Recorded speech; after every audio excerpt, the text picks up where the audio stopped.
everyone, and welcome to Open Caucus. Today we're focusing on women and girls in STEM, science, technology, engineering, and mathematics, is what the acronym stands for.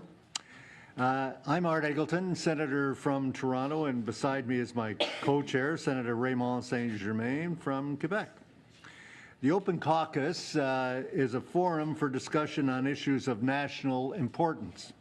This meeting is co-sponsored by the Independent Senators Group, ISG, the Independent Senate Liberals, and for the first time, the Government Representative Office in the Senate. Senator Harder, Senator Mitchell, and Senator Belmar have now joined our sponsorship team, and I hope one of them is going to come in here before long so we can recognize them. So this is a non-partisan discussion, as always, and it's open to all parliamentarians. I should note that Elizabeth May is here, and if there's any other MPs that come along, they should join us at the table as well. So parliamentarians, staff, media, and the public. Now, women and girls in STEM fields continue to be underrepresented in Canada. While some progress has occurred, it's been very slow. In 1987, think of how long ago that was, 20% of people working in STEM were female compared to 22% today. Very slow pace of progress.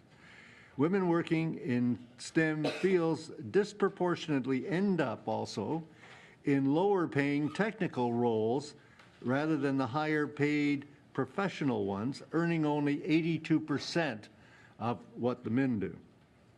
STEM-related knowledge and skills, both for men and women, are increasingly in demand in the global economy, paying higher incomes relevant to other occupations. With the persistent underrepresentation of women, it'll be difficult to close or narrow the overall gender wage gap. In recognition of the International Day of Women and Girls in Science, which is coming up on February 11th, today we will explore what deters or prevents women and girls from studying and entering STEM fields, and what can Canada do to ensure women and girls are given equal opportunities in scientific careers. Now, logistically, let me say a couple things. One, coffee and tea are available at the back of the room. Secondly, translation. I particularly speak to our audience on this one. Use headsets located on your chair. Channel 1 is for English, Channel 2 is for French. Now, we also encourage audience participation. So if you'd like to make a comment or ask a question, we can give you up to 3 minutes. Let our Open Caucus coordinator know, and that's Sarah. Sarah, wave. There's Sarah. So you just let Sarah know, and she gets your name and any affiliation you have, and brings it up to Raymond and I. And so again, I want to also welcome MPs. I only see one so far, Elizabeth May, but I've told some others may be coming. So with that, let me turn to my co-chair, Senator Raymond Saint-Germain. Thank you, co-chair. Bienvenue, collègues. Bienvenue, Madame May. Bienvenue à l'auditoire également. Mon collègue, l'honorable sénateur Eggleton, a fait état éloquemment de la sous-représentation des femmes dans le secteur des sciences, de la technologie, de l'ingénierie et des mathématiques. Lors de sa conférence à Montréal, lundi soir dernier, Michelle Obama a dit « Si vous voyez une table où tous ceux qui y sont assis sont de la même race et du même genre, posez des questions. » Malheureusement, dans le cas qui nous intéresse, il y a encore trop souvent des questions à poser. Nos panélistes auront l'occasion d'en soulever quelques-unes et d'y apporter des réponses, mais soyons clairs. Le Canada sera plus compétitif et plus novateur si l'on encourage les femmes à étudier et faire carrière dans les domaines des sciences, des technologies, de l'ingénierie et des mathématiques, les STEM. Je suis extrêmement fière de côtoyer au Sénat des femmes ingénieures et scientifiques, des femmes qui ont dirigé je pense à la sénatrice Moncion qui est présente avec nous, qui ont dirigé une coopérative financière d'envergure nationale et qui peuvent servir d'inspiration pour les jeunes filles. Cela étant dit, force est de constater que les formidables progrès que nous souhaitons voir se réaliser depuis plusieurs années se font toujours attendre. Nous savons qu'il faudra plus que des vœux pieux pour que la situation change et que les femmes puissent faire leur place dans ce milieu. Les nombreux efforts faits et les politiques publiques vont-ils dans la bonne direction? Sinon, que faut-il faire autrement? Alors ce matin, vos questions, les présentations et les réponses devraient nous aider à avancer encore. Merci. And with that, it's time to hear from our panelists. We do have one panelist who is on her way by flight, which is always problematic in the wintertime, so I hope she'll be here before long, Beata Caranci. We will start with our first panelist, who is Dr. Ismail Morafi. He's an assistant professor at the University of Toronto and a member of the Early Childhood Interventions Network at the University of Chicago. His research is focused on microeconomics. Dr. Morafi's recent research project examines why women are underrepresented in STEM education and careers and is looking at what policies would help change the situation in STEM fields and potentially reduce the wage-gender gap.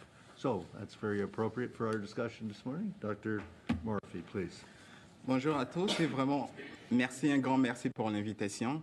I am very happy of being here today to discuss about this important issue, which is the underrepresentation of women in STEM, which stands for science, technology, engineering, and mathematics.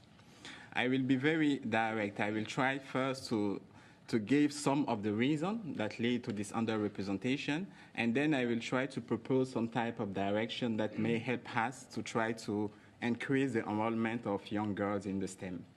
So usually when we heard STEM, we have in mind science, technology, engineering, mathematics. All those things are really related to math. There is some math intensity in that field. But in STEM, there are also some fields where we do not have that much level of math. If you look at in the science labeling, we have social science, we have sociology, we have psychology, we have life science. And those fields, usually the women are not so underrepresented. But those are not the fields that we have in mind when we say that STEM.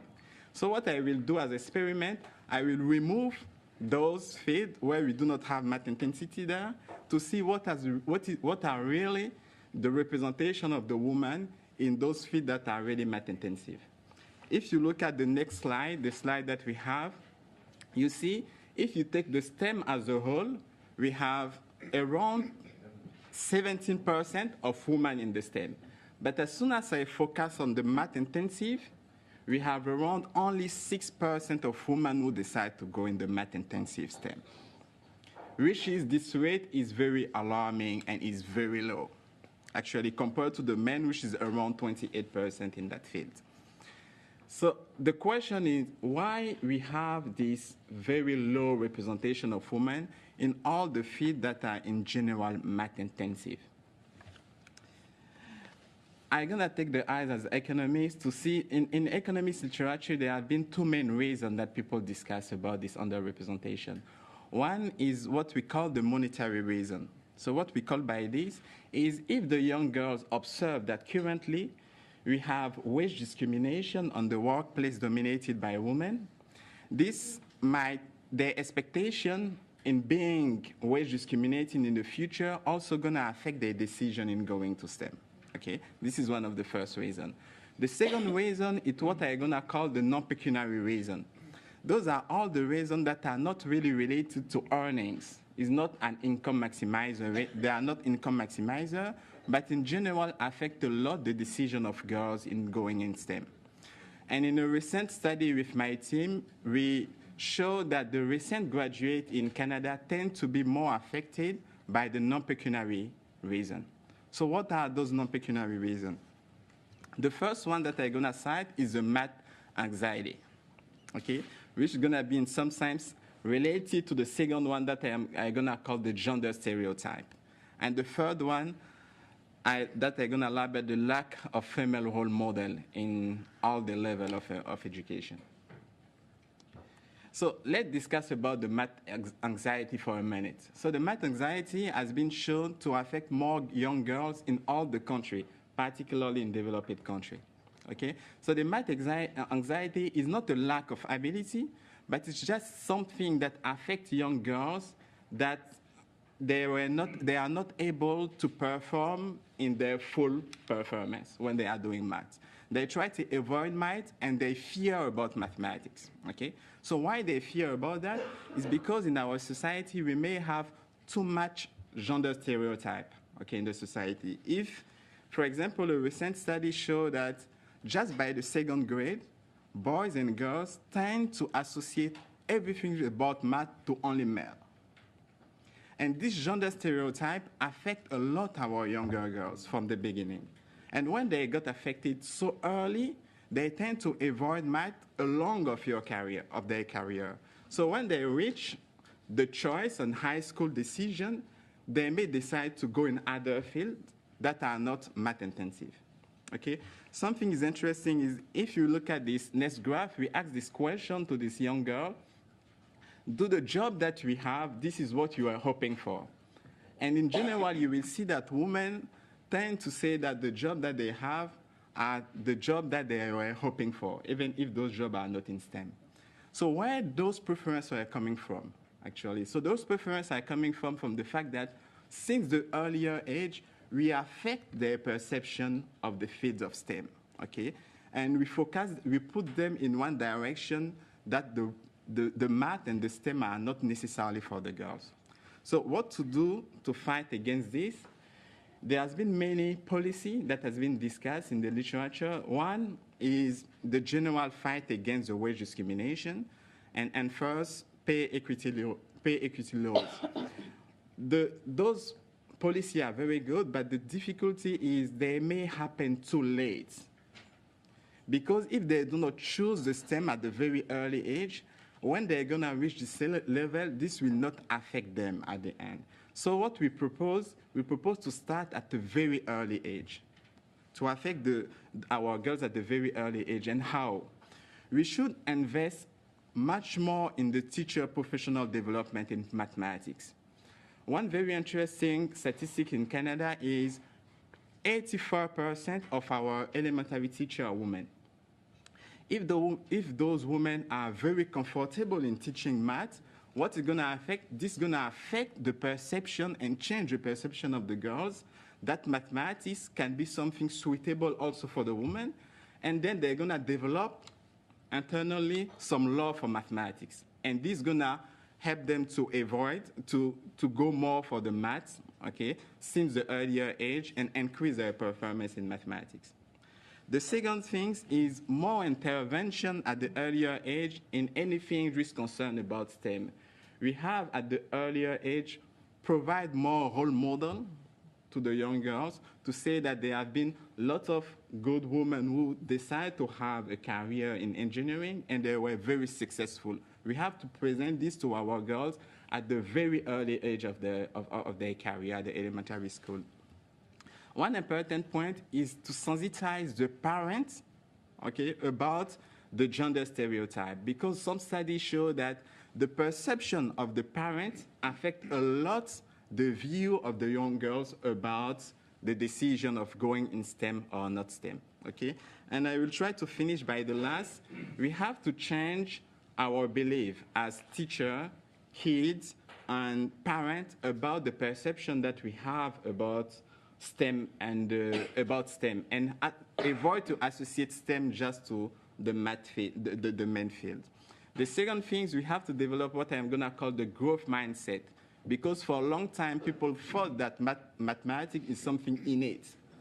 But this is not true. It's something that requires effort, and if both girls and boys are making effort, they will be able to have a good knowledge in mathematics, and this will help them to choose, to get into the field like the STEM.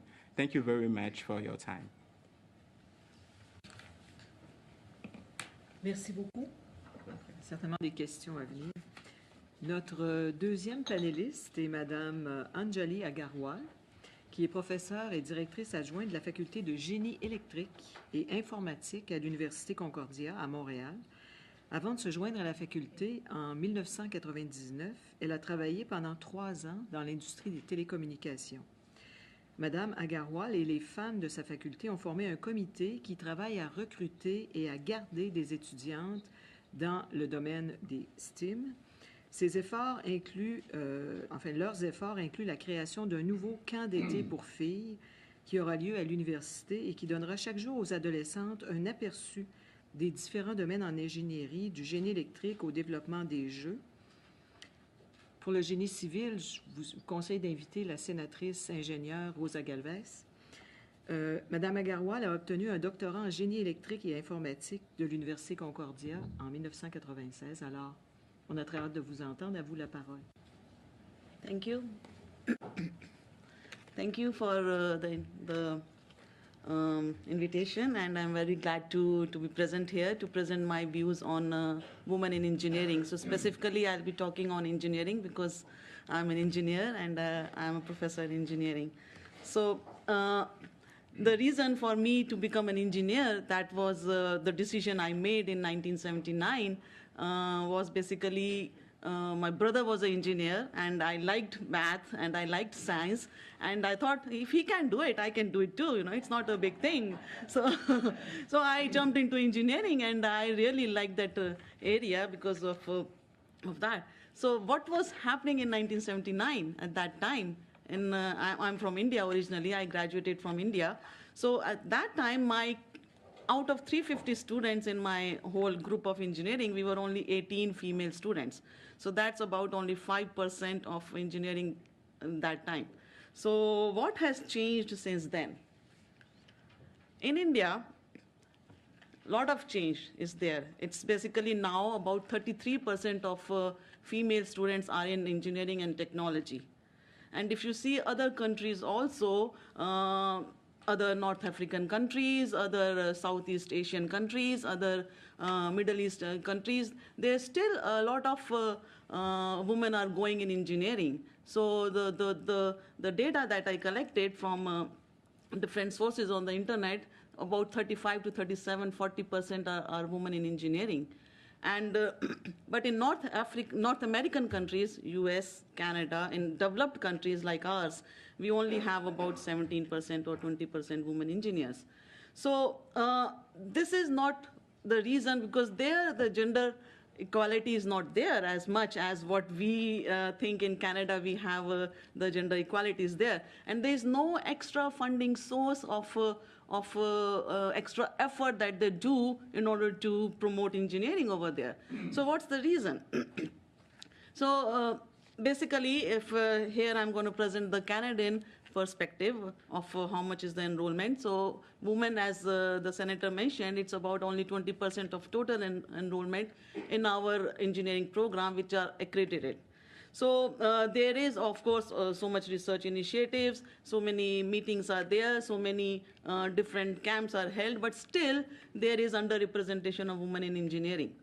And out of that 20%, only 13% of these women are professional engineers. Professional engineers meaning they register as a professional engineer and they work as professional engineers. But that's not a big question in my mind, because the big question is that they should be enrolled in engineering, they should be graduated as engineers. And then later on, working as professional engineers is another topic. So our main goal is to increase this representation of women in engineering by 2030, about 30%. So that's the Engineers Canada initiative. So I'm from Concordia, so I'm going to give you an example of what's happening in Concordia. So in Concordia, about 20%, of course, same range as what we have in overall Canada. So about 20% of female students are registered. So if you notice, in the beginning, around year 2000, there were more, but then they started to decline.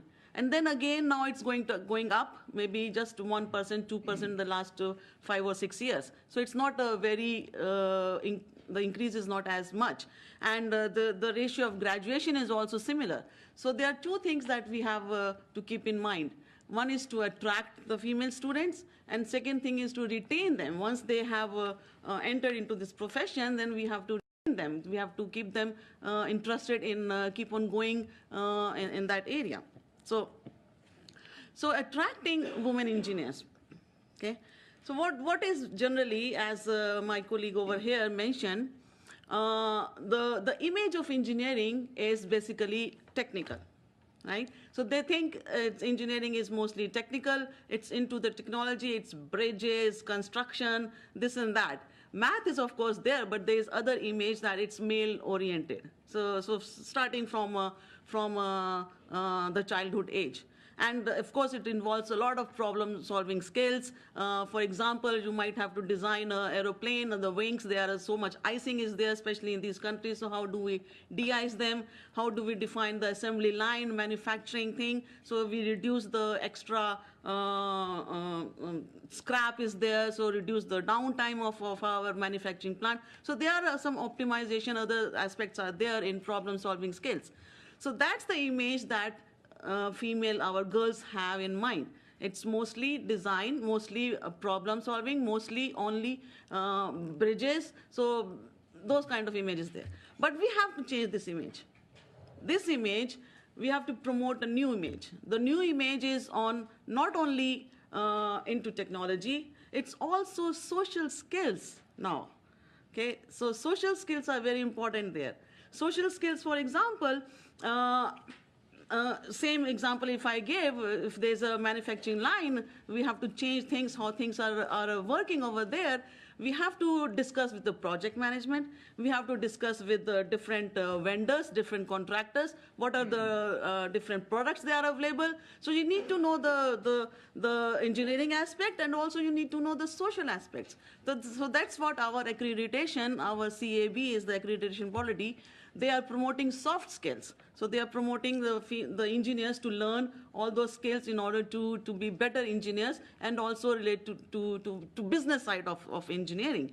So the customer requirements, all those things are fitting into that model of social skills. So this is not just for females, it's also for male, right? So it's to be shared among not only females, also the male, it's for everyone to learn both of these skills. So the future engineers, the would-be engineers that I promote should share this both aspects of technical aspects and also social skills aspects. So in other countries, as I mentioned before, the ratio of the percentage of female engineers is very high as compared to Canada. So what's the reason over there? As was also mentioned before, it's mostly the economic season. The wages is higher, and also that. And also the prestige issue is also there over there. So it's a prestige to be an engineer, it's prestige to be a lawyer, prestige to be a doctor, and so on. So we also have to promote that. So, and the career is secure, and the salaries are higher. So those things are there. And also the aspect of the parents. The parents try to initiate this mindset into the children from the beginning itself, in order to promote science and technology and engineering later on. So what we did in order to attract female students. So at Concordia, our initiative was to basically bring senior high school students, bring the CJEP students, bring high school students to the university to show them what engineering is. Okay? Usually the camps are organized, of course, in different areas, in different places, but we wanted to bring them to the university and promote and show, so that they can have a choice that they can make with respect to their careers. So in this program, in this summer camp that we had, we basically provided some hands-on engineering experience, labs that they did, team projects that they did, and all the spots were filled. So I was very happy to see that students are interested in this area. So they just wanted to know what engineering is about. So in this program, what type of projects we had? We had projects, of course, which are mostly engineering oriented. The bridge building, construction is there. but also other aspects, other applications of engineering. For example, medical applications of engineering is there, synthetic biology aspects of there, medical imaging is there, and cardiovascular fluid dynamics. So all those heart-related, there's so much involved in not just engineering, but other aspects too. And green energy, so solar powerhouse was there. So sustainable development, all those aspects of other engineering aspects are still there. So that was brought to the high school students, and I was very excited to see that they really liked the camp, and they wanted to come back as every year if they would. So that was the attract engineers. And then, of course, as I mentioned, the other problem is to retain them. Once they are into engineering, we have to promote them, we have to keep them, and we have to have them graduate. So what should we do about that? So we need to have role models, we need to have mentoring, we need to have other supports, we need to show them industry where the career is there, where female engineers are hired. So we should bring them and give them opportunities of internship, working in those industry, scholarships, anything that will promote them or keep them or motivate them to continue. So to have role models, like I'm a woman faculty in engineering in Concordia. So I'm just presenting you the statistics over there. We are only 14, 15, 16% of women faculty. So that's again another role model that we should promote, we should increase. So that's our also mandate in future to hire more women faculty such that, and also in administration, in other management roles, in leadership roles, to overall promote that. So my recommendation is, as was also brought forward before, that we have to promote this at the very early age, at the very early career. So the primary schools, elementary schools are very important because they have the mindset developed at that age. So, and at every stage of female career is there, at primary school, later on in secondary school, later on in CJEP, later on in university, industry, at every level there has to be collaboration involved. So projects should be initiated at the high school itself, at the elementary school itself. For example, robotics project, so they should see some engineering aspects, not just math, but also other engineering aspects at a very early career age. So thank you for the invitation. Thank you very much. You've, I'm sure, provoked a lot of questions that you'll get a little bit later, but that's a great presentation from both of you. Now I'm going to go over to this side of the table. Doug Caucus is a member of the Caucus Anishinaabe Nation in Northern Ontario. He has, for over 25 years, been working for and advocating on behalf of Indigenous peoples in numerous private and public sector roles. His primary focus has been on developing and advancing programs in support of Indigenous youth. Now, for the past 5 years, he's been the senior advisor for the National InSTEM, which is Indigenous STEM, program in Actua. That's an organization. And as a senior advisor in that organization, he is the main point of contact for 37 university member programs on their local initiatives, Indigenous organization partnerships, Indigenous community relations, and in the development and delivery of STEM programs for Indigenous youth. So welcome, Doug Caucus. Thank you. Bonjour, Megizian Lodam Nagik Condition of Cas, Chimiquet, Skitchmanitou, Mishomas, Nogamis. Greetings. Thank you for the introductions. Greetings, senators, honorable members, and fellow panelists and guests. I'm honored to be given a few minutes to discuss this important topic of women and girls in STEM, more specifically, Indigenous women and girls. Before I begin, I'd like to take a moment and recognize the Algonquin people whose traditional territory these proceedings are taking place. I'd also like to acknowledge that I don't speak on behalf of all Indigenous peoples in Canada, but merely want to share my experience with you as I have come to understand them from my own perspective, my own context. And I also certainly can't speak directly for the experiences of women and girls in STEM, but I'll do my best to share with you my knowledge in these areas. As the introduction stated, I'm currently working for an organization here in Ottawa called Actua, but I'm based out of North Bay, fortunately, I'm able to work from home, which is a nice thing these days. ACTRA is a national Canadian charity that supports a growing network of 35 science, technology, engineering, and mathematics outreach organizations that are based at universities and colleges across Canada. Annually, we engage over 250,000 youth in 500 communities nationwide. Our focus of engagement of youth who are significantly underserved and underrepresented in STEM. We achieve this through 3 national programs specifically designed to engage annually 35,000 Indigenous youth, 10,000 girls in specialized girls programs, and 30,000 other youth at risk, new Canadians and youth facing significant social economic challenges. As was earlier stated, women represent under 25% of the current STEM workforce, and women only represent 27% of the Indigenous ICT workforce.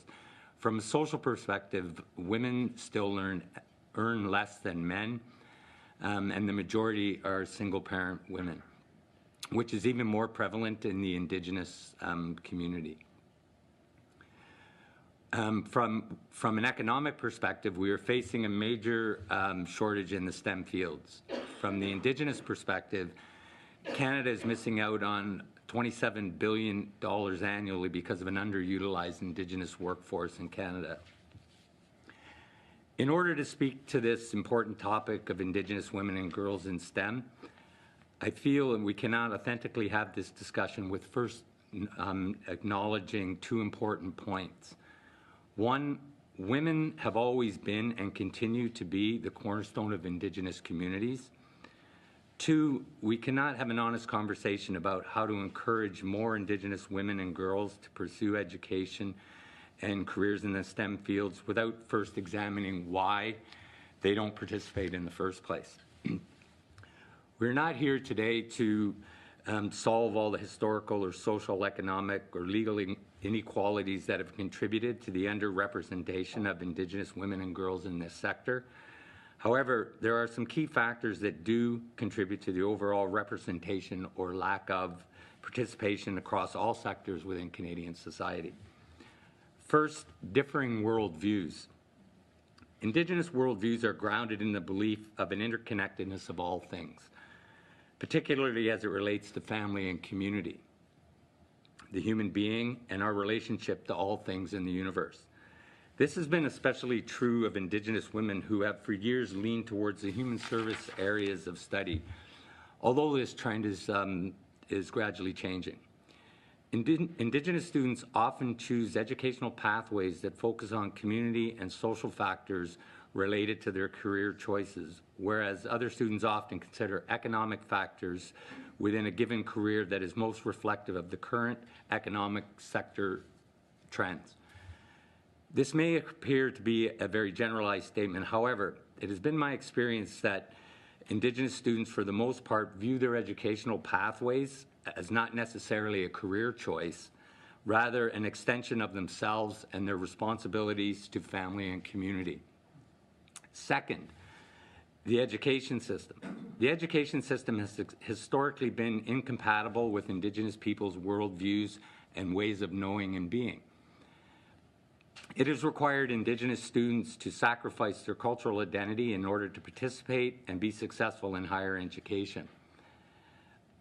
Indigenous education has been chronically underfunded on reserves, and the public system has all too often streamed Indigenous students away from university-level areas of study, which includes the STEM fields.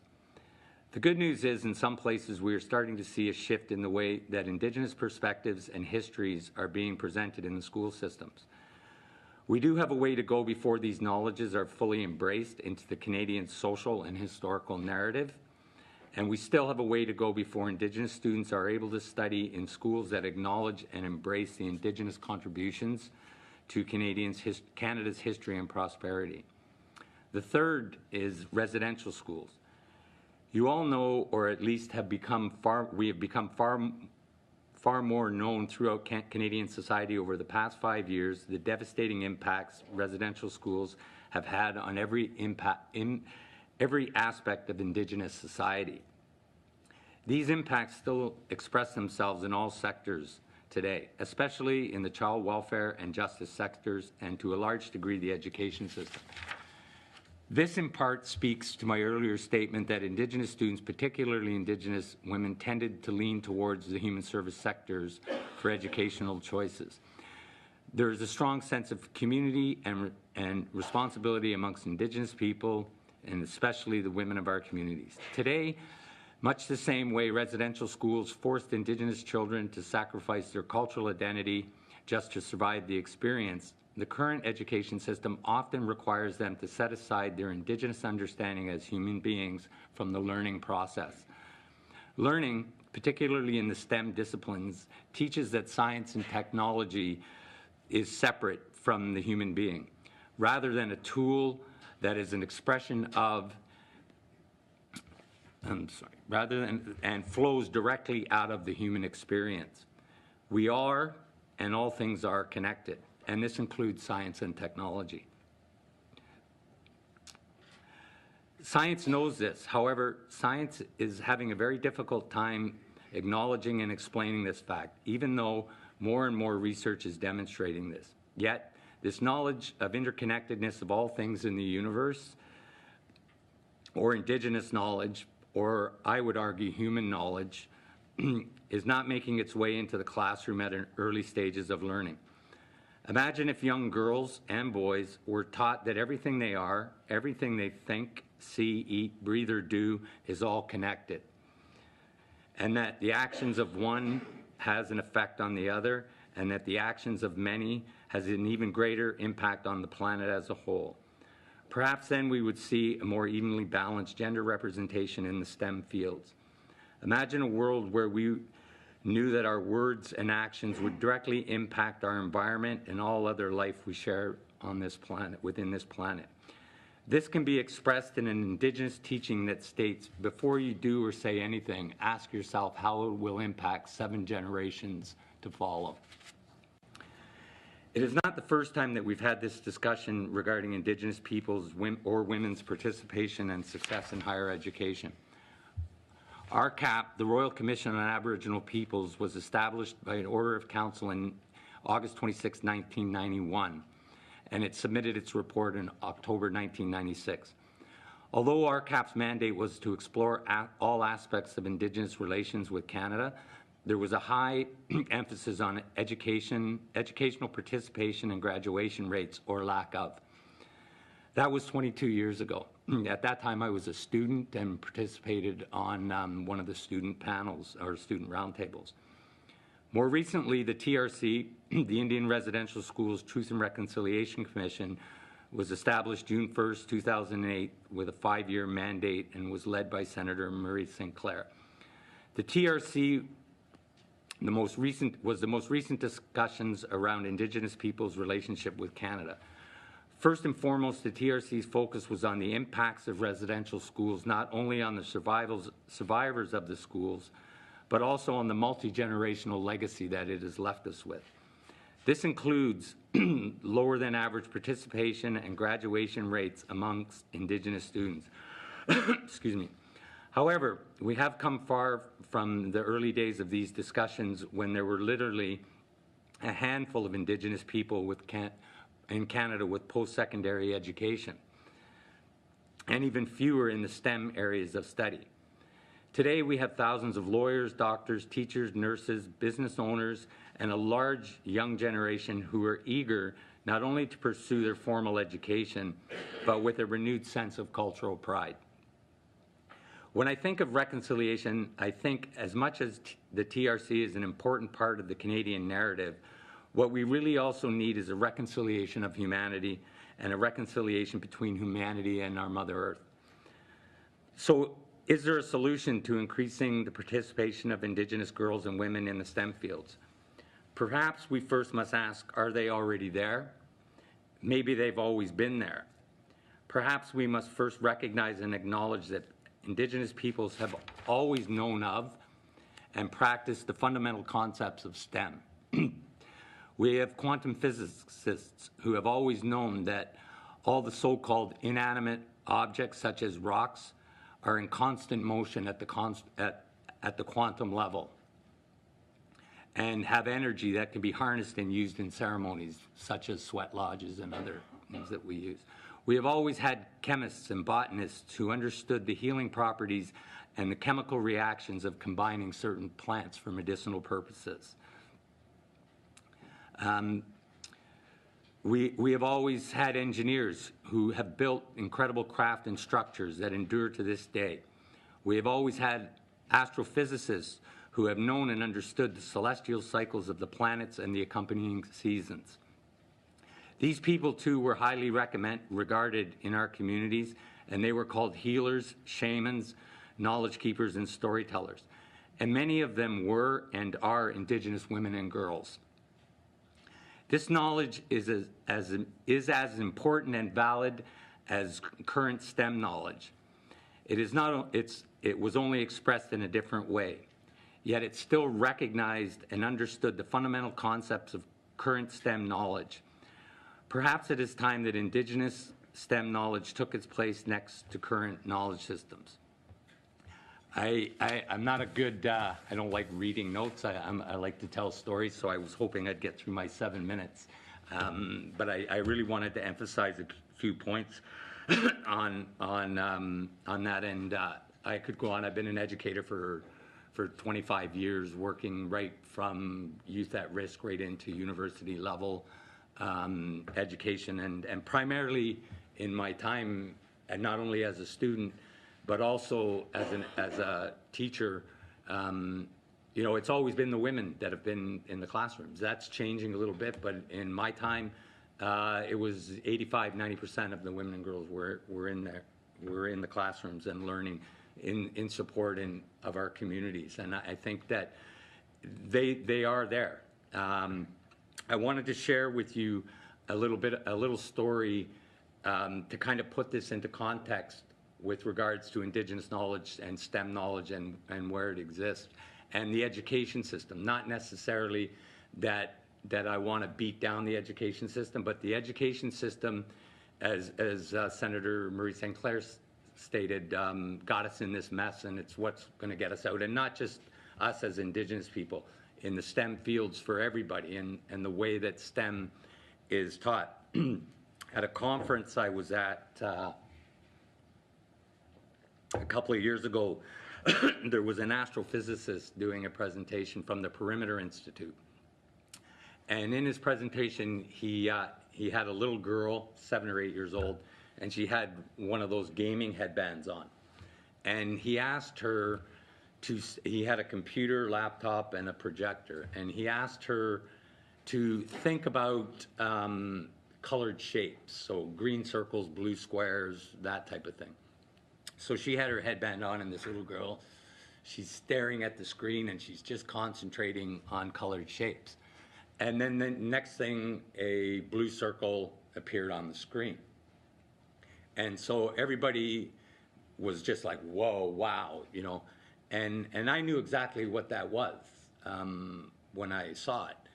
And so I, you know, hesitantly put my hand up. I didn't want to, but I asked the astrophysicist, I said, so to put this, and he explained it as a wow moment of technology. This is this great technology that we have and today. So I asked him, would it be safe to say in simple terms in explaining this to those of us that don't know the inner workings of all of this, the wonderful technology that we've created today, that device is really just an amplifier? And he paused, and he said, yeah. And it didn't seem to me that anybody really grasped what that really meant.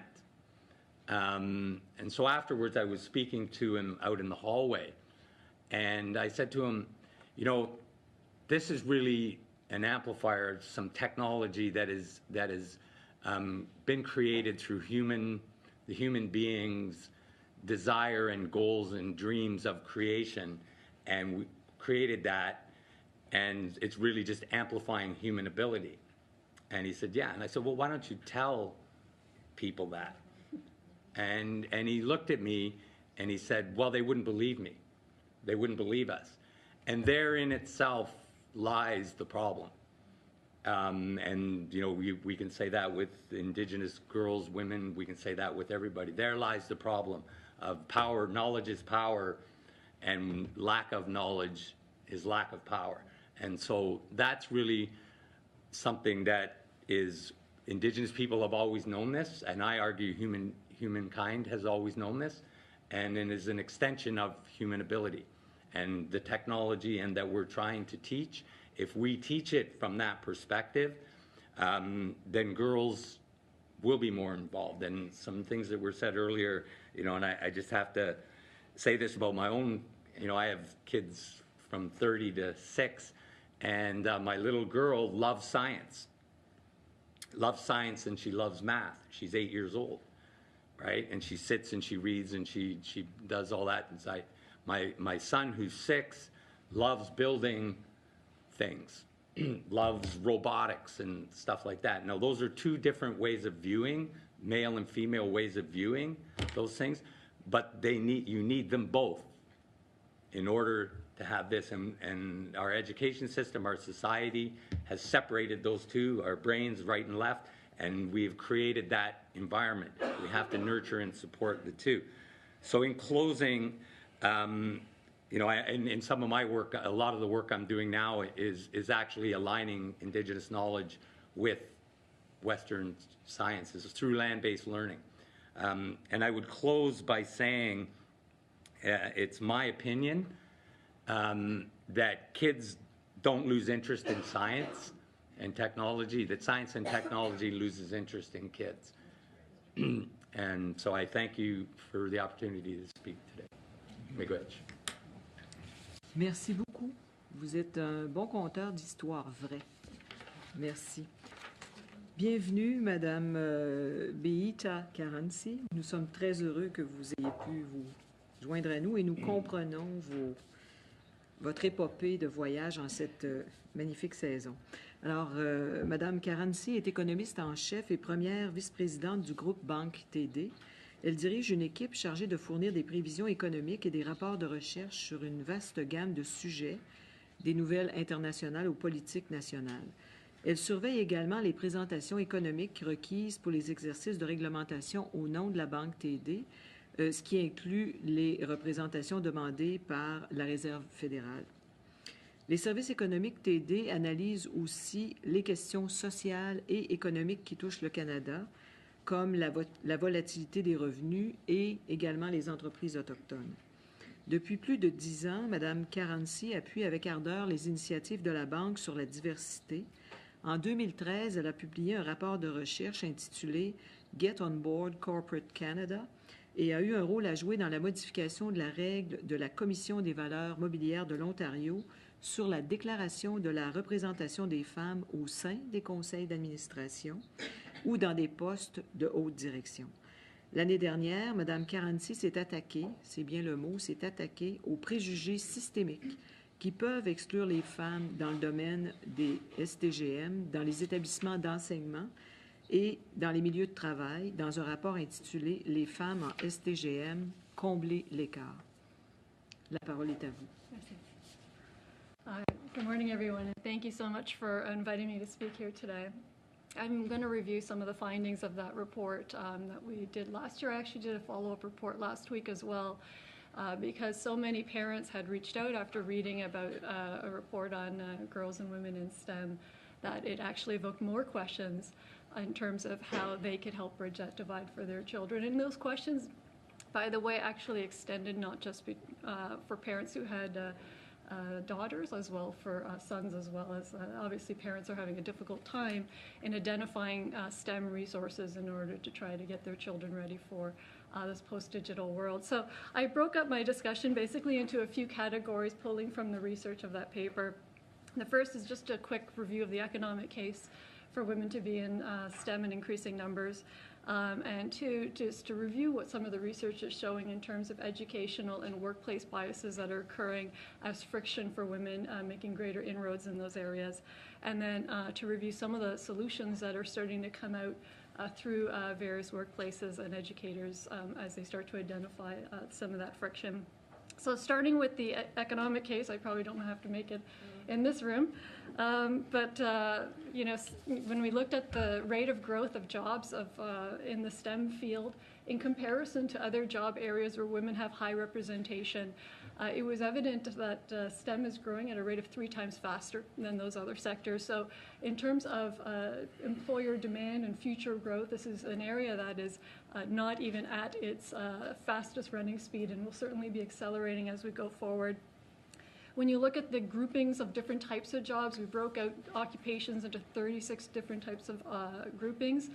And STEM roles are the 3rd highest paying as well. So to be excluded from that really is something that continues to magnify or perpetuate the gender wage gap because they are very high paying and jobs. So for women who are working in STEM relative to areas that they work in high numbers, whether it's in other important areas, social, healthcare, education, the women in STEM will make about 12% more than those other sectors with a university education. But keeping in mind that STEM roles and the digital world goes far beyond needing a university degree. You just need to have high proficiency in the concepts of computer science and math. And so even if you don't have a university degree and you're working in STEM, you're still making a higher wage than if you're working in another area for women as well. So just universally, it's economically or more financially rewarding from that perspective. So naturally, this kind of puts a spotlight on how you can get a perpetuation and a wage gap happening between genders if women continue to make up only about 23% of that workforce in that category because of the higher wages and the rapid growth that's occurring in that working against you over time. So we just did a very simple analysis that if you continue to see the same representation of women in STEM and the full-time, part-time splits in those, that it's not long before you're going to have contributing to a wider and wider wage gap of about 11% over time. So it just continues to drive a wedge in there as we go forward. So that was a very, I think one of the prime motivations for me taking a little bit of a deeper look at this because, I've addressed a gender wage gap in aspects of discussing how motherhood affects women's wages as they go through their career. And this was another one of those little wraparounds as another contributing factor as we go forward, and certainly one that raises that risk. So, as an economist, I think a lot of people think if you're a bank economist, you spend a lot of time forecasting interest rates and foreign exchange rates and things like that. But we actually do at TD pay a lot of attention to social policy because it's very important when you're forecasting out the economy. What does the structure of the economy look like? What does your labor force look like? What's the potential of the growth of that labor force and what's the productive capacity of that labor force? So it's very important that you're optimizing on your workforce for their capabilities and true skill set that's available to them. And when we do out those predictions, it matters. And so we always are mindful if we're seeing a marginalization or underutilization of the workforce. It does affect projections of your trend growth for an economy. And it also heightens the risk of inequality. So as you go forward, if you continue to marginalize large portions of the population or they're not engaging or having equal opportunity in areas that have strong employment growth and strong wage growth, those groups continue to be marginalized and you get this polarization that happens to a greater extent. And so this is why we pay particularly strong attention to them as economists and even in terms of what we're doing from a bank policy perspective. And of course, from your perspective, the greater the risk that people become marginalized in the workforce, the more pressure it puts on government finances to fill the gap, either through policies, income supplements, training in the public sector. And not always the best option. It doesn't always, it's almost like you're treating the disease as opposed to the symptom, and we want to be at the front end of it and making sure everybody's highly engaged so you don't end up becoming disenfranchised. So when we first identified the issues on that front, we broke it down into workplace and educational biases that may be occurring. And so I'll start on the workplace side. Basically, you could take your STEM roles, and what we did is we said, okay, there's groupings of roles that are professional and there's groupings that are technical. So in the computer science world, that would be someone who is a tester of programming as opposed to a software designer.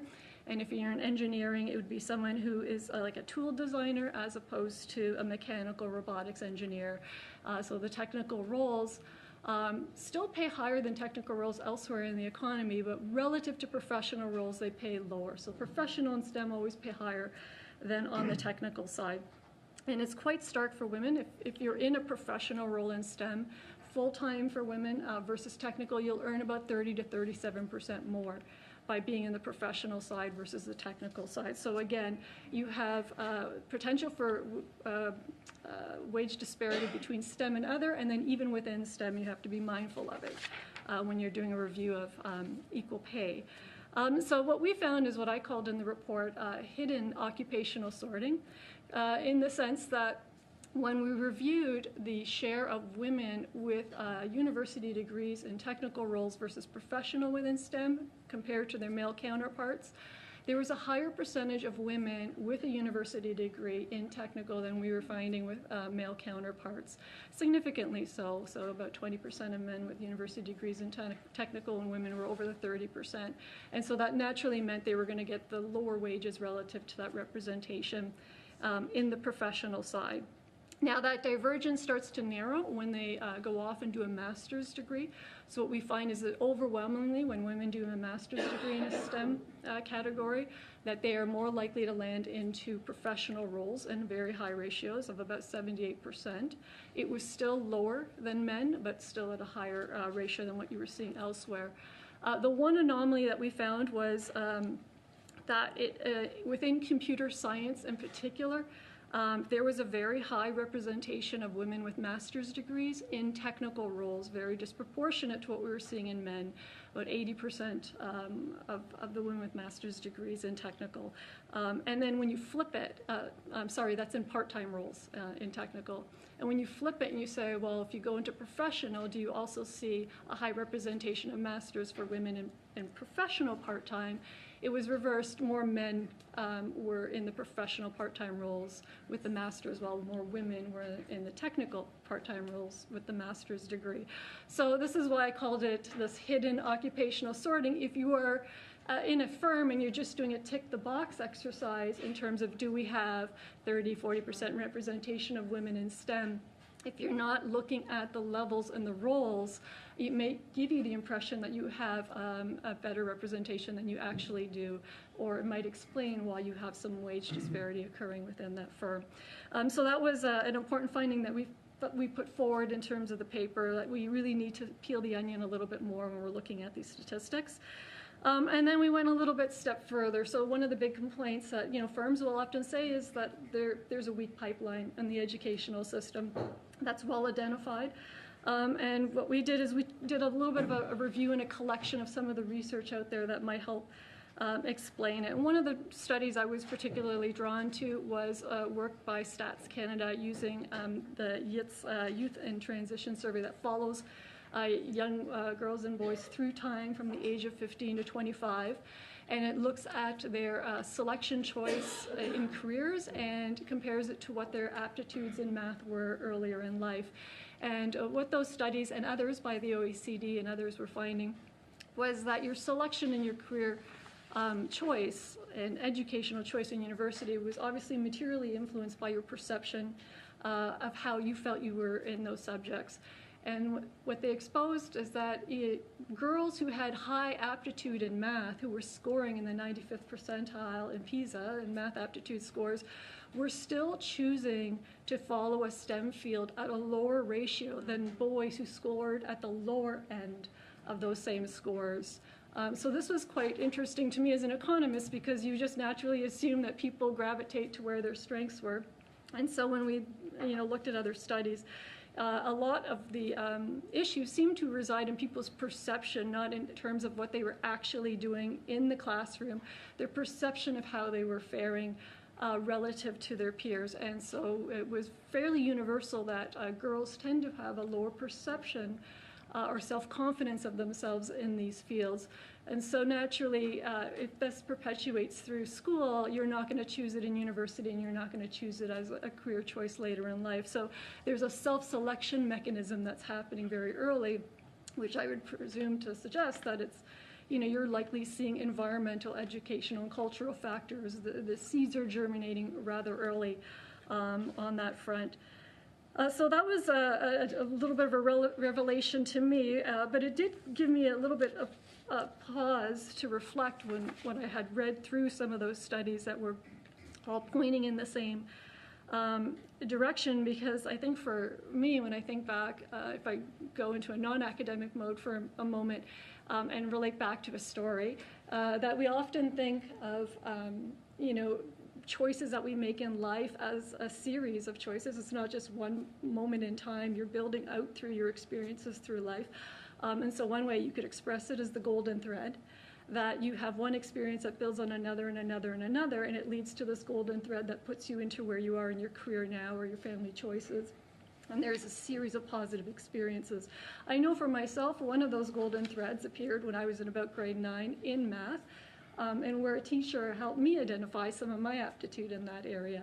And that really stuck with me, and I can go through my life and pick off various points in time where my confidence was built and teachers were recognizing certain skills and abilities in me and promoting those. But that also works in reverse, right? So the golden thread could actually be a tainted thread if you're building on a series of not so positive experiences. And I think that's what a lot of the research was demonstrating that happens very early in life. There was even a Yale study that's showing even at the academic level, at university level, when they did a double-blind test of applicants who were applying for a laboratory manager role, they randomly submitted materials between, assigning genders to the materials, same material. They even found that at the academic levels, professors choosing people in the lab we're still demonstrating a bias towards picking the male applicants over the female identical, offering them more mentoring opportunities as well as higher pay. Now imagine by the time you go through the selection of a STEM educational choice into the career market, your resume may not look as good as your male counterpart because you were not provided those same opportunities in terms of meaningful internships and mentoring. And that's happening even at the level of people who are working in the science field and have an awareness and knowledge of this. So that was one of those telling research journeys for me, having done a cross-section of what was being produced by various researchers as well as international institutions, as well as our own institutions here in Canada. So I'll leave it there. Thank you again for the opportunity to share my comments. Well, thank you very much to all four of you. You've given us a great amount of your experience and knowledge in this area. 4 excellent presentations and a basis for a number of questions. Our Senate colleagues are on the list, more coming on. I was going to introduce an MP that joined us for a while, but I think she's left. Anyway, I will mention that Jean Yip, who is the Member of Parliament for Scarborough Agincourt, was with us previously, as was Elizabeth May. So, again, I want to remind those I'm facing, our audience, that if you've got any questions or comments, there's a microphone, as you can see right there in the middle. And all you need to do is let Sarah know, and we'll try to work you in as we get along. So the first senator up for a question, Senator Meiji. En français, pour mettre vos écouteurs, s'il vous plaît. Merci, Monsieur le Président. Je me souviens, il y a plus de 5 ans, j'ai été à une école pour jeunes décrocheurs. On m'avait demandé de venir leur parler pour les inciter à rester à l'école. Et une fois que j'ai tout expliqué, parlé et tout, il y en a une jeune qui m'a dit « OK, c'est bien beau tout ce que vous me dites, mais j'ai été envoyée à mon orienteur pédagogique et il m'a fait remplir un formulaire et il m'a dit « Tu veux être docteur, hein? Mais il y a beaucoup de mathématiques hein, dans la médecine. oh, je suis pas sûre que c'est bon pour vous. Donc, parce que vous êtes trop douce. La fille disait, mais on me dit toujours que je soigne bien, donc que je serais une bonne docteure. Il dit, tu pourrais être infirmière si tu veux. Et là, la fille me dit, mais c'est comme ça va démentir ce que moi, je viens de dire. Alors là, je me pose la question de comment on fait. Est-ce qu'il ne faudrait pas aussi agir sur les orienteurs, par exemple, les invités au camp d'été à Concordia, par exemple, au même titre que les élèves?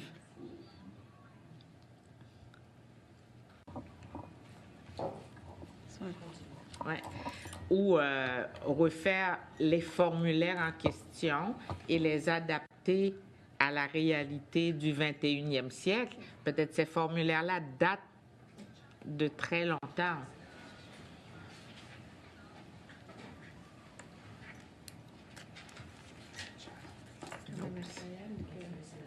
Sorry. Okay. Donc, Professor Agarwal is getting herself set up here on the, perhaps Dr. Murphy could answer first. Merci pour la question, c'est une très bonne question. In either language, by the way, you can answer in either language. Je vais répondre en français, comme vous avez commencé.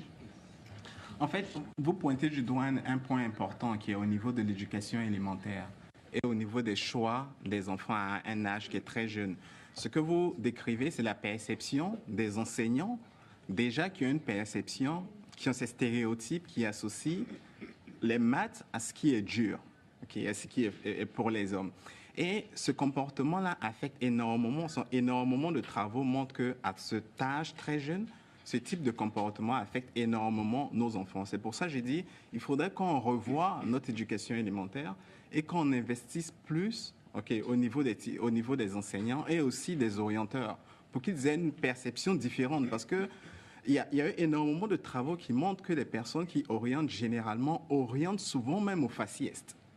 Donc, c'est-à-dire qu'ils vont dire, vous êtes de telle communauté, vous avez une aptitude plus dans tel domaine, donc allez-y faire carrière dans ce domaine-là. Et ce type d'orientation-là est très négatif pour les enfants.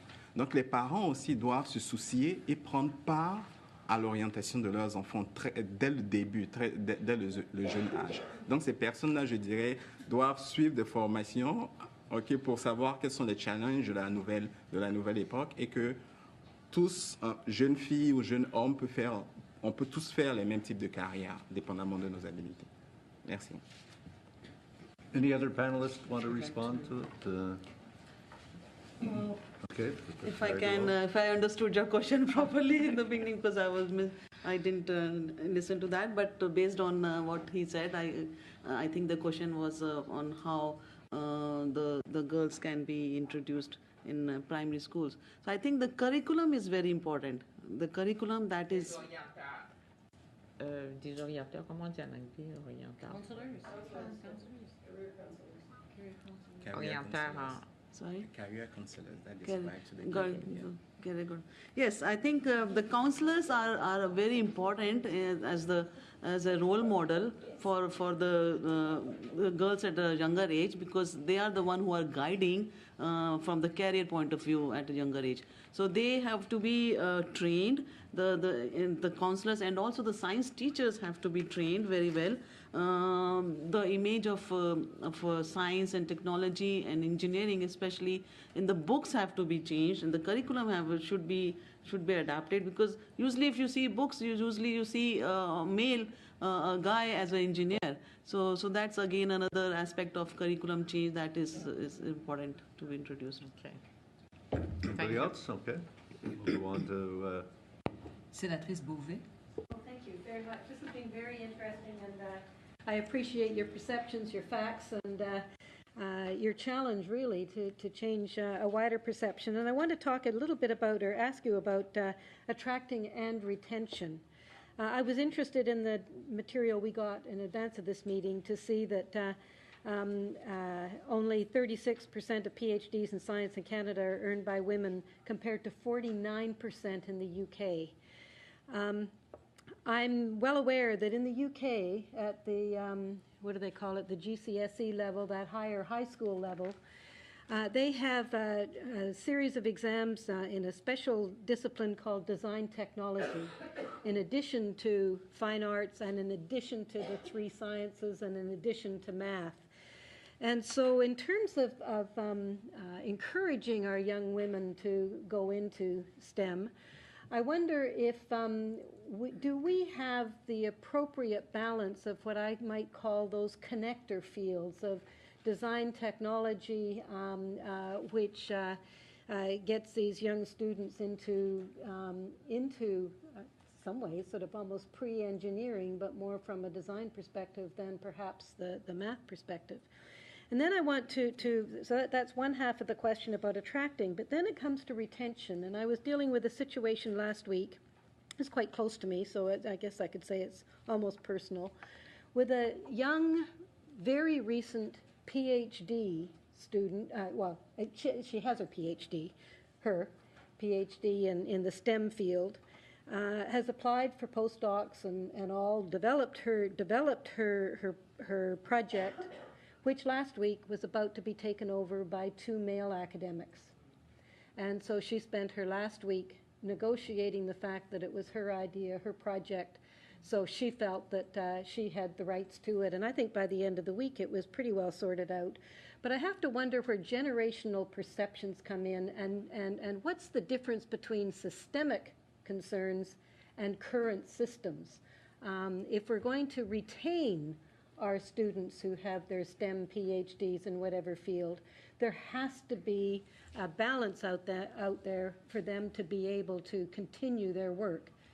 And I'd be interested in your perception or your thoughts on both the attracting and the retention.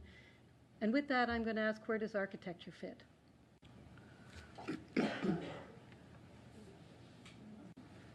Okay, if I can. Okay. You can go first.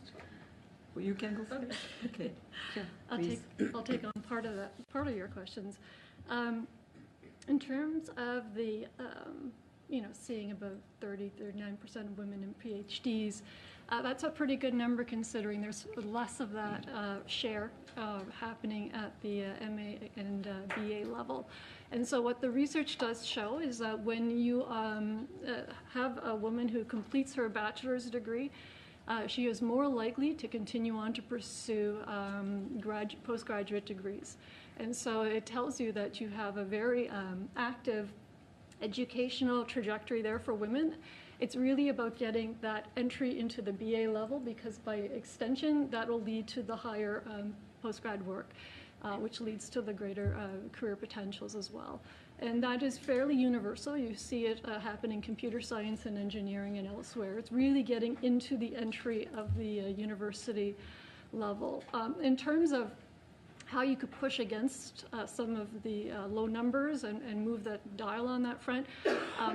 One university I was particularly intrigued about, I read it back in 2015, it was actually an important catalyst for the report that I did, was Harvey Mudd out of the US. And that was a school that had only about 12% of women graduating in computer science. The dean, who's Canadian, decided to make a very active change in terms of how they are appealing courses or putting courses forward. Instead of, hey, this is a course about JavaScript, it was a course about problem solving. And so even just changing some of the language and descriptors to make them more appealing to women. But going far beyond that, so knowing that girls from school haven't received in the past the same amount of exposure in these subjects, they created introductory classes so that you would not necessarily have classes dominated by people who've been growing up with working on robotics since they were 7 years old, right? So they allowed for a stream to come in for people who had an interest but maybe not the legacy of the education behind them. And so they created 2 streams, so you're not disadvantaging those who have quite a sophisticated level of knowledge already. And then they also provided opportunities to take the women in those classes over to conferences where they were highly represented by women, so they could see women working in the field. They can identify with computer science roles that are not just about gaming, they're about healthcare and software development and education and other aspects. So they created an arc to the career. And this has also been demonstrated very important for girls in grade school and high school, is to create the arc to the career and not just to teach the subject. So how you teach it becomes extremely important. And I think when you look at that Harvey Mudd and you see a school that took its percentages of women in computer science from 12, 13% to 40% in 4 years, and it's over 50% today, I think we know what the formula is. They put a test model out there for us, and others like Stanford and others are repeating it. It's creating that tangible experience and high exposure very early that can really cause that selection in instead of out into the university level. Dr. Agarwal?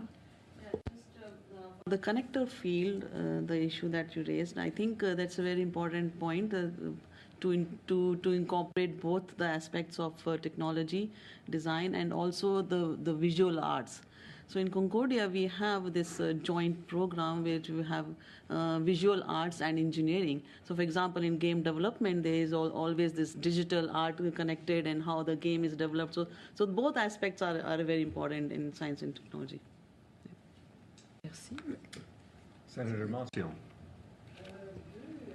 Petit commentaire. Le fait que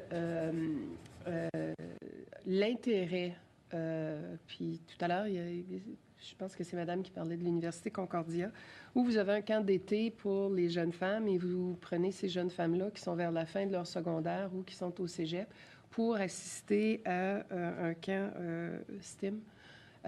C'est excellent. En Ontario, depuis 2013, il y a une initiative de ce genre-là qui a été débutée, mais dans le camp d'été pour les enfants. Donc, c'est justement de regarder, puis je pense que vous l'avez tous mentionné, de regarder à développer justement STEAM à un âge beaucoup plus précoce que quand on arrive au niveau du secondaire, que ce soit pour les hommes ou les femmes. Souvent, les intérêts ont déjà été identifiés, donc ceux qui veulent s'en aller dans ces domaines-là le font. Mais ce serait, je ne sais pas ce que vous pensez de vous associer à des initiatives à partir du très jeune âge des enfants. Ça, c'est une des choses. Vous, Monsieur Mourifier, vous avez parlé de l'éducation des enfants.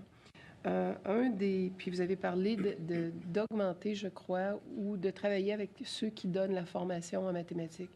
Personnellement, dans ma vie, puis j'ai travaillé dans les chiffres toute ma vie, j'ai eu 2 bons professeurs de mathématiques, seulement, sur la quantité que j'ai eue, et j'en ai eu parce que j'ai quand même fait des études jusqu'au niveau du PhD, mais j'en ai pas eu beaucoup.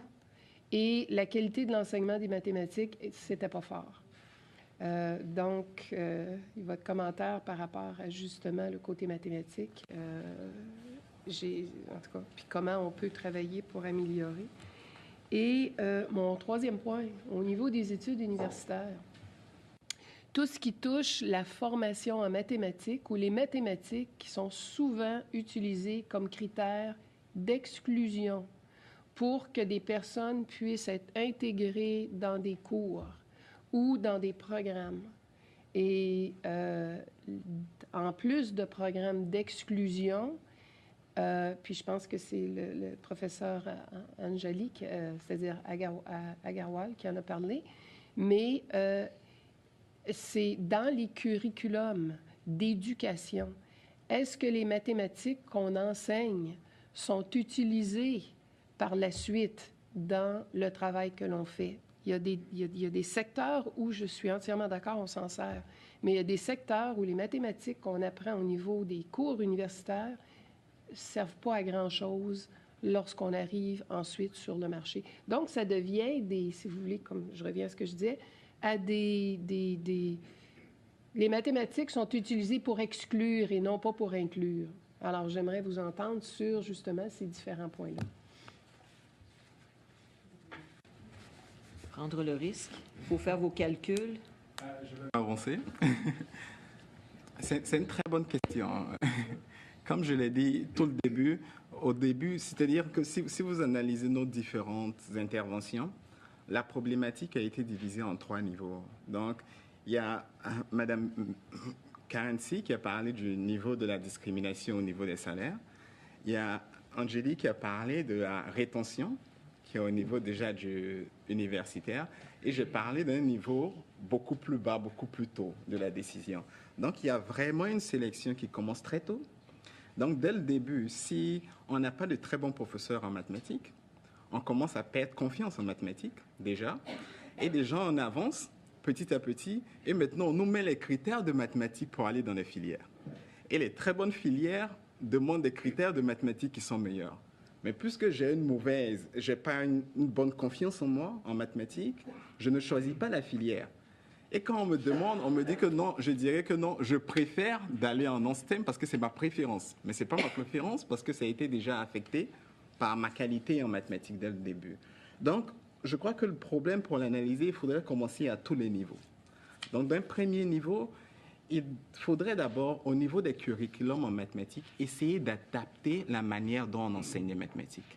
Donc, c'est vrai qu'il y a différents niveaux de mathématiques, mais il y a des maths utiles, il y a des maths qui sont à un niveau de recherche seulement, mais il faudrait pouvoir, c'est pour ça que je demande qu'on investisse beaucoup dans la formation de nos enseignants à tous les niveaux, pour essayer de développer un curriculum pour développer à un très niveau les mathématiques qui sont utiles à tous les domaines, okay, pour tout le monde, les rendre comme une matière qui est aussi aimante, comme on peut apprendre, comme tout le monde. C'est comme on avait une petite expérience où on demandait à des parents et à des enseignants d'ailleurs, pensez-vous qu'un enfant peut apprendre à lire? Ils disent oui. Mais on dit un enfant qui n'est pas bon en mathématiques, est-ce que vous pensez qu'il peut apprendre à devenir bon en mathématiques? On dit non. Parce qu'on a l'idée que les mathématiques, c'est inné. Ce qui n'est pas vrai. Il faudrait mettre de l'effort. Donc, il faudrait faire une conception à ce niveau. C'est pour ça que je crois qu'il faudrait qu'on travaille à ce niveau, qu'on améliore le curriculum, qu'on crée l'envie de faire des maths à tous les niveaux. Et ça, c'est comme les robotiques. Il faudrait qu'on les introduise à des niveaux beaucoup plus tôt. Et maintenant, lorsqu'on arrivera maintenant à un niveau où les maths on n'aura plus peur des mathématiques, ce serait beaucoup plus facile de s'orienter. Mais je suis d'accord qu'à tous les niveaux universitaires, comme à l'Université de Toronto, par exemple, on a des requirements dans toutes les matières. Et généralement, on demande des bons requirements en mathématiques parce qu'il y a beaucoup de domaines qui nécessitent au moins une bonne qualité de perception. Et les mathématiques ne sont pas seulement une manière de faire des choses difficiles, mais c'est savoir un peu le raisonnement de l'enfant. C'est pour ça, souvent, on s'attelle à des bonnes notes en mathématiques. Mais comme je dis, il faudrait qu'on commence à un âge plus jeune. Je suis d'accord qu'en tant qu'académique aussi, on doit revoir la manière dont on enseigne les mathématiques, okay, pour pouvoir permettre de rendre les mathématiques beaucoup plus disponibles, okay, à tout le monde. Ça rejoint un peu le commentaire de Doug à propos de ce complexe de supériorité. Souvent, en tant qu'enseignant, on se dit, si je montre que je suis très fort en mathématiques, ça montre que je suis meilleur que les autres. Ça, ce n'est pas bien. Il faudrait rendre les mathématiques disponibles à tout le monde. Et je crois qu'il y a un travail à faire à tous ces niveaux. Et je suis complètement d'accord. Merci. Mr. Caucus, Professor Caucus. I'm going to weigh into some areas that may be out of my areas of so-called expertise, but these really touch on things that in Indigenous communities we've been talking about exactly this for as long as I can remember, and I'm sure Senator Dick understands this. But when we talk about like recruitment, retention, teachers having difficulty, and particularly math, which I'll kind of touch on here, and the piece on STEM camps and getting to kids early. We do a lot of STEM camps that are design-based with younger kids to get them interested just in conceptual stuff. And they love it, right?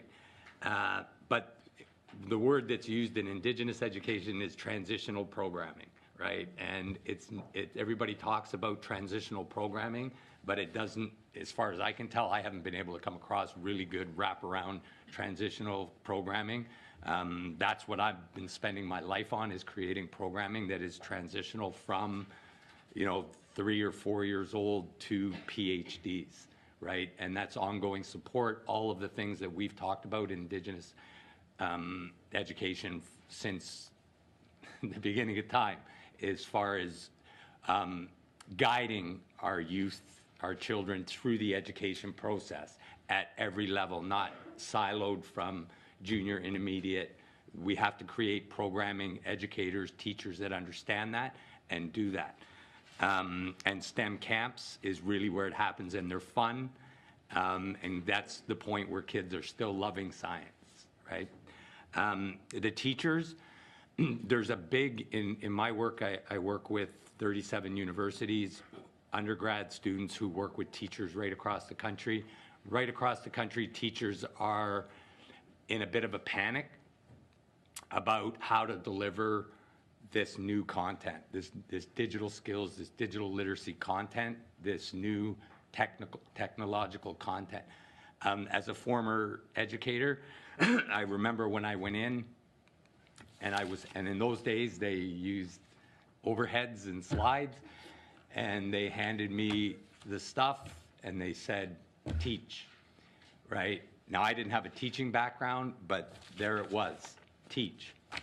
And so within a year, I said, no, I'm not going to regurgitate curriculum, right? We have to, and that's part of the teacher, and I've worked at teachers' colleges. Teacher training is regurgitation of content, right? There's no experiential knowledge based in that content, which leads me to the math. I've talked to a lot of aspiring physicists, aspiring astrophysicists, mathematicians. Most of them, this is second, third year people, often don't know about Fibonacci, the Fibonacci sequence. And I'm saying, and I as not being a scientist, I just learned about it myself 5 years ago, 6 years ago, as I started looking at Western approaches to science, technology, and engineering, and aligning that with indigenous knowledges.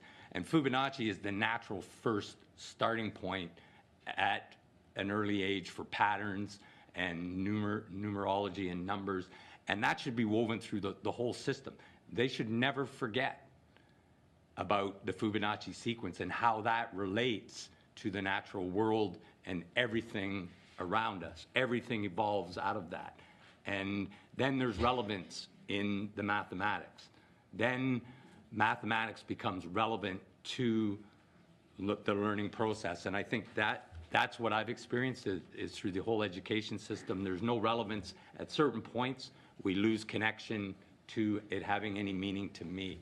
And there's all kinds of great programs out there that are using mathematics and indigenous knowledge of the land to bring the two together.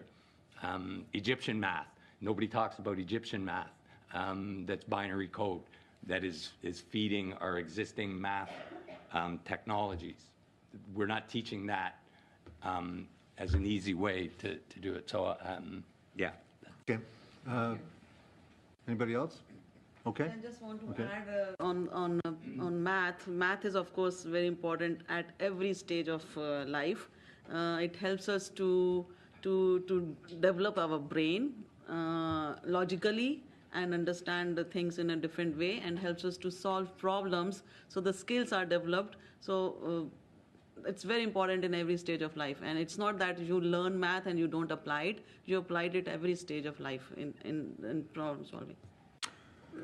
Okay, we got 27 minutes left. I've got Senator Dick, Senator Galvez, Senator Cordy, Senator Dupuis, plus 4 from the audience. So I'll take a couple now from the audience, and then we'll go back to senators and work in the other 2. But we're going to have to pick up the pace, both in questions and in answers, to get through in 27 minutes. First question I have, the person actually isn't here. The question came by email. And it came from Edmonton, Alberta, and it comes from a 9-year-old girl by the name of Sophia.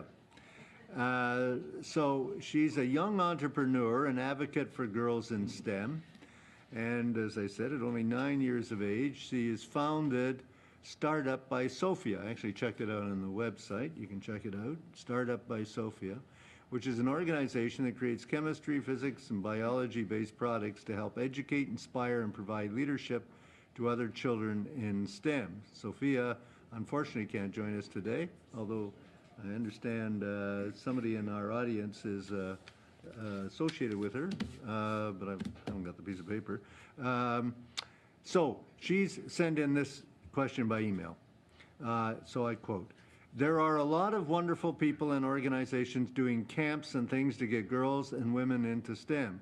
STEM is bigger than just a camp.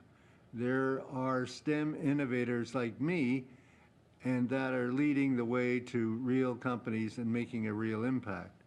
You need us as role models, and we need you to remove barriers because we need the help.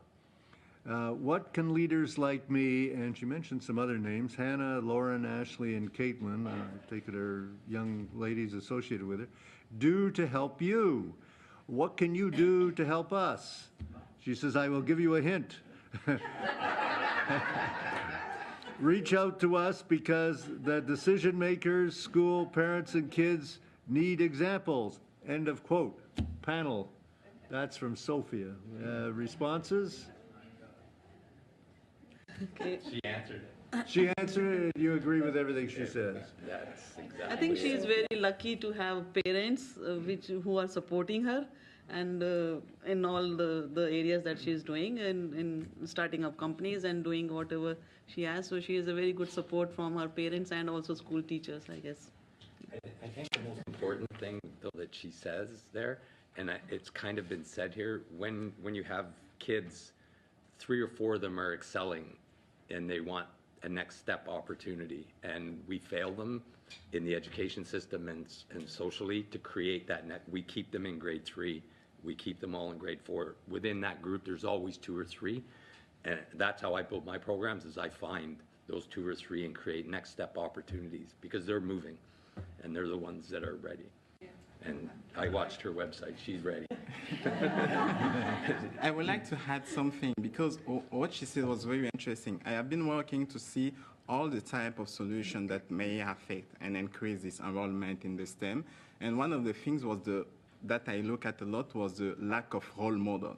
So if you look at the university professor, for example, in different STEM fields, the rate in engineering, in mathematics is very low in general. So some of the department of the university try to improve, like at University of Toronto recently that we are trying. But I never thought about actually having a role models amongst the youngest. So I always thought of like having like very successful women that come to talk with those young girls. But what she says is very interesting, because in general, many research show that usually kids tend to be more affected by their peers. Yeah. So seeing this type of young girls that come to their school to say that, okay, I'm a young girl, Sophia, 9 years old, I was able to build something like in the STEM, would be a very good signal for this. And we have to make advantage of that, I think. We have to take a look of more young role model and try to make them appear in front of their peers, to try to give more, I think more role model for them. Thank you. If I could just add one last thing, the notion of the camps. We've got a secondary educational system that's formed outside of the public system. And I think as policymakers, we have to be mindful that if there is a perceived educational deficit occurring in terms of teaching models, we may be creating the ecosystem for inequality because those who have parents with knowledge, those who have parents with means, get to go to the camps and get to have this curiosity and this interest flourish. And if you don't have that same accessibility, you don't. And if your school isn't your first touch point, where do you go? And so I think this is wonderful for her, and she's doing exactly what she should be doing in terms of being out there, being a role model and teaching others, which is very important from the peer-to-peer. But I think as policymakers, we have to think about why parents are increasingly seeking to educate their children through summer camps, after-school programs, more and more in these areas, coding, robotics, outside of the school system, formal. And we have to think about what that means for lower-income individuals. Okay, so those are the answers for Sophia. We also have in our audience, and I ask her to come to the microphone, Fatima Remtula, I believe it is. She's an independent consultant, and Question or comment? Got 3 minutes. Yes, my name is Fatima Ramtula. I'm a gender equality independent consultant.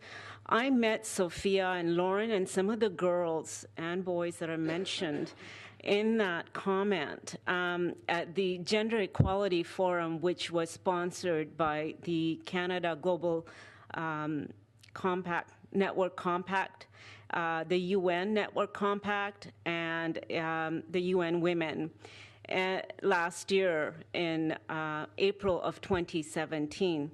Since then, we have been working through Sophia's parents and Lauren's parents to get the girls out there. The vision that the girls have is, one, Sophia wants to be an entrepreneur that will one day be an innovator whose product is of an equivalent of the Canada arm up in space, or something that is making a difference out there in the world. She is presently involved in the public school system. Lauren, who is 12 years old, is not presently in the public school system, is now at her homestay school system, mainly because the school system is not supporting her intellectuality and her curiosity. She has a dream of becoming an astronaut that will one day represent Canada up in the space in one of the missions. Both the girls are very involved, hands-on, in getting their projects going, in creating their projects, but a lot of times hit stumbling blocks when it comes to science fairs, where they're told each year you're supposed to come up with a new project. So what this ends up being is that we end up having to create again a new project and not being able to follow through with the projects that we already are working on hand. Secondly, there's a huge gap for them where they're trying to innovate and focus on putting their actual skills and tools and creating the actual products, but then it also becomes a manufacturing and getting it out into the market. So there's a gap that we are seeing in how we can follow through with this whole process. And I'm sure the educators also in this room might already know of is that at the university level, at the college levels, we get the funding from governments to give us the funding to do research and projects. But a lot of times those projects don't get carried through into the market because we don't have that continuity of connecting it with business. And I bring this forward mainly because Sustainable Development Goals and the Agenda 2030 actually asks us to work interconnectedly in bringing those forward. So with those, I hope that I'm representing the girls here. Thank you for your time and your listening. Thank you very much. That's a great follow-up to Sophia's question. Any comments, panelists, further? Okay, let me try to sneak in. I've only got one more audience, and let me try to sneak this in. Richard Sanuku, I guess it is. I'm sorry if I'm pronouncing it wrong. Richard Senyak. Senyak, sorry. I'm a retired teacher. I taught here in Ottawa. I taught computer programming, mathematics, and computer technology. I fell into being the mentor for the Glebe Collegiate Robotics team for 14 years. After I retired, I started my own after-school and summer camps in robotics, and I'm now the Canadian support competition coordinator or person for the VEX robotics competitions. I come to you as a way to involve students in STEM. And actually in robotics, we now call it STEAM, science, technology, engineering, arts, and mathematics. And that's the new buzzword. In the States, VEX Robotics is headquartered in Texas, and they have associated the Robotics Education and Competition Foundation. Every year at the World Championships it travels around the States. The last 3 years it's been in Louisville, Kentucky. 4 years ago it was in Anaheim, California. I have gone and volunteered at that, and I can tell you that the push in STEM and in robotics and girls' teams is one way of getting girls or young ladies involved in STEM. VEX has a Girl Power initiative where every year they promote the International Day of the International Day of the Girl, and October 11th, 2018 is the next one. They have camps and seminars for girls all day where they invite role models in to speak to them. And it was worked very well in Canada this year. I think we had 4 or 5. We're hoping to increase it. And the robotics program, there's many robotics programs out there promoting STEM. First Robotics, started by Dean Kamen, the inventor of the Segway. He called robotics the sporting competition for the nerds. And they involve them. Unfortunately, First Robotics, the big competition, is only for high schools. VEX Robotics has a platform for students in grades 2 to 8, and then 9 to 12 and university. And the big problem we have is getting the students involved and getting kits out to the students. So if there's some way that it can be found to help get schools involved, and in Canada the distances between schools and school districts to have these competition going is very hard. I mean, Ontario, British Columbia is very big in robotics programs, and they're just fantastic programs. You see kids build robots that I don't know where they came up with the ideas. And I mean, and it's something that students are involved in, and you get to see. They have to design them. They have to know what they are, and you know how the gears all work, and everything that happens in that. Quick example, and I'll sit down, is when some of my camps, we build, the younger kids I build, and I start in grade 2, they built a simple robot, and one of their first things is to measure how far it goes with one revolution or one rotation of the wheel. And then it goes 20 centimeters, so you ask them, well, how many rotations that wheel go in? Have to go 60, they say 3. And then you say, well, what about 70 centimeters? And they look at you and go, that's math. No, it's math, not math, it's fun. And they get the answers. So, you know, we have to get them involved at a young age. You can't wait till the high schools. That's too late, I'm sorry. Thank you. Merci beaucoup. Ça rejoint un message déjà bien livré. Sénatrice Dick. Thank you. Glad I didn't come right after Sophia. I'm sorry that Senator Galvez had to leave. She and I are both scientists, and we've gone through the system. I found today's talks really, really interesting. I was sort of like a flashback of my whole life, you know, all the things that have happened since grade school to arriving in the Senate. And we're talking about the barriers and so on of getting, how do we attract women into science and girls? How do we recruit them into universities? How do we retain them in the schools, in the workplace? And how do we promote them so that they become equally promoted as the men? And then, of course, then there are cultural aspects, because in Canada, of course, now we are now starting programs to actively recruit Indigenous students into the classroom. And I believe that both girls and women bring extra value. And it's now beginning to recognize that there is extra value, but there are also those weeding classes or exit points. And Senator Motion took my question with regard to calculus, because when I was the Associate Dean at University of Saskatchewan, we identified very clearly that calculus was a weeder course. And I don't know if anyone has ever done anything to change that, because the culture of the math department was that you're a good department if you fail as many students as you can. Well, you're setting people up for failure as opposed to setting people up for excellence.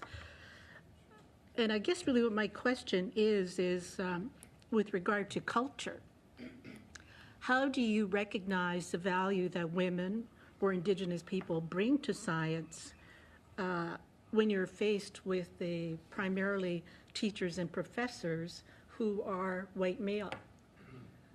So how do we bridge that cultural divide? There are some programs, especially for youth, the summer camps and so on, which have been going now for decades, since the 70s, that are productive. But my concern is at the university level. How do we change it so that the faculty of the universities then represent the diversity of the country?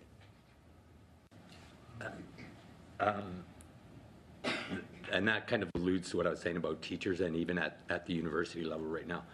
Part of what we're doing in the work in my work is teacher AQs, right, that are based in aligning Indigenous or being aware of Indigenous ways of knowing that align with Indigenous or with Western STEM. I mean, it's in the school system. School systems are becoming more aware of Indigenous knowledge and culture in the school systems, but from a science standpoint, it's two different lenses, completely two different lenses, right?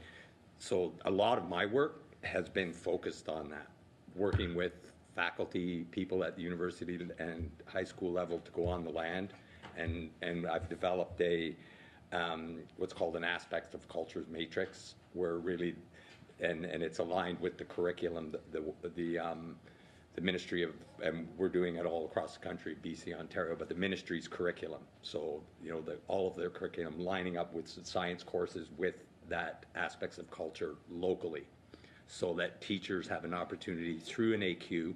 We're working on the AQs now. AQ? Additional qualifications for teachers, right? And then following the BA, Masters,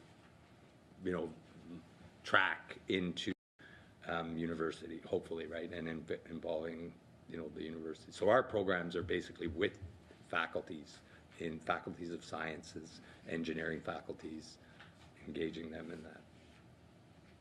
Anyone else on that question of how you change the culture? The culture in university is, of course, more male-oriented, specifically in science and engineering. As we noticed, the women faculty is not as many. So I think we need, of course, some role models there.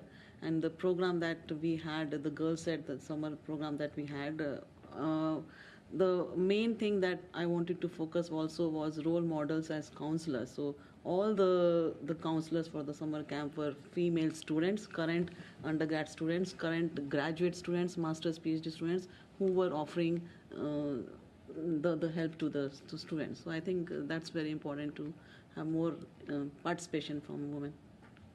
I'll say, in the economics field, which has a very strong math base, I went through all my undergrad and my master's degree. I did a double major in economics at U of T and then a master's at Laurier, and I had a sum total of one female professor throughout what was a 6-year educational career. So I think we need to hold our educational system as accountable as we do with corporations to make sure that they are putting forward diverse candidate slates in front of opportunities when teaching opportunities come forward, as well as that they have proper representation. I'm not sure if that's to what degree that occurs. I don't have that line of sight. But I think there should be some measurable results placed against the educational system on this front. Dr. Murphy? I totally agree. I think the representativity of different, women and also some particular race among the faculty are very important. Right? For example, I have been in the U of T faculty member among these African, people with African background. We are not that much, and this seems to affect our, African people who are African background in terms of not seeing that much representativity. And this, I think, happened for all the minorities. And then we have to work on that to bring more role model, because this shaped the mind of the kid at the very early age, I think. And this, I think, we have to start with more indigenous people in very different level of education, more women at very different level of education, and more diversity types of everywhere, as you start by saying the Michelle Obama saying about this. So the representativity, I think, is the key, and you need to have this everywhere, I think. Any further questions, colleagues? Senator Joyal. Apologize to be late, Madame la Co-Présidente et Monsieur le Président. I think what's involved here, it's a cultural shift, you know. From the early school, you know, the first grade, the role model that are presented to the kids are the traditional role model where the woman takes care of the kids and the guys, you know, fight, you know, the enemy. And the overall cultural model that are vehicle through TV, through those video games, to everything, you know, the women is still depicted in a traditional way. You know, pink is for girl, which is soft, and blue is for guy, you know, affirmative. So I think that as much as the role model of achiever, you know, like we had with the present Governor General and some other high-profile Canadian women who have achieved a career and have left their mark in the fields of mathematics, physics, and so forth. Nevertheless, at the basic of society, we have to be very mindful that there are other trends that pull people in the other direction. And that is not only in the school, it's in the overall society environment. Because the role model vehicle, as I said, by technology, by internet now and everything, is where the minds of people are, you know, get to fix on what is their aspiration, to who they identify. So I think it is a very, important shift that our system has to operate if we really want to achieve that, you know, balance and parity of women representation, where they have, all the chances to succeed. When, as you are yourself, and a good example of that, but you fight against, I should say, the fixity of a system that doesn't support that way for girls and women to say, here's my future, as much there as, taking care of kids in a summer school or other jobs whereby we have always seen the women. And we're still fighting against what I call the weight of a patriarchal society. And that has some impact in the way that we see the future and the role model. And I think this is a fight that is broad.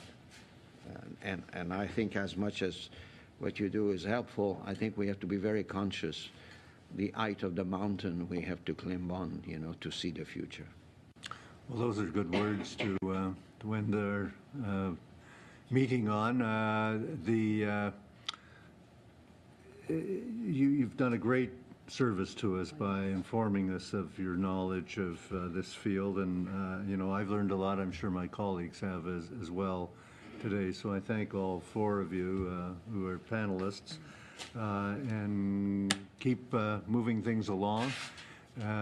Sophia is watching, so she wants to make sure that things are moving along, and so thank you for being here. And any closing comments? Je dirais que vous avez donné beaucoup de matière pour un suivi au niveau des politiques publiques, au niveau de l'harmonisation des politiques fédérales provinciales, et aussi peut-être pour des travaux en comité du Sénat et possiblement une enquête spéciale. Alors, merci, vous étiez très complémentaires, et avec l'auditoire qui a posé des questions particulièrement intéressantes, des questions des hommes comme des femmes d'ailleurs. Je pense que nous avons beaucoup de matière pour la suite des choses. Alors, merci encore, merci à l'auditoire. Senator Monson?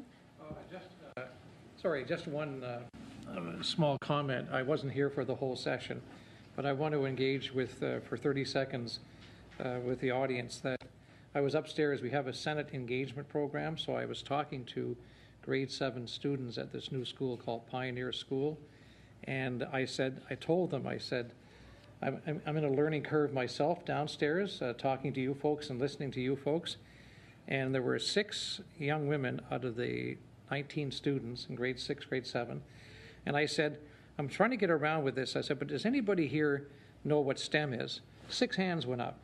And all these grade 7 students told me, don't you know, Senator, it's science, technology, engineering, and mathematics?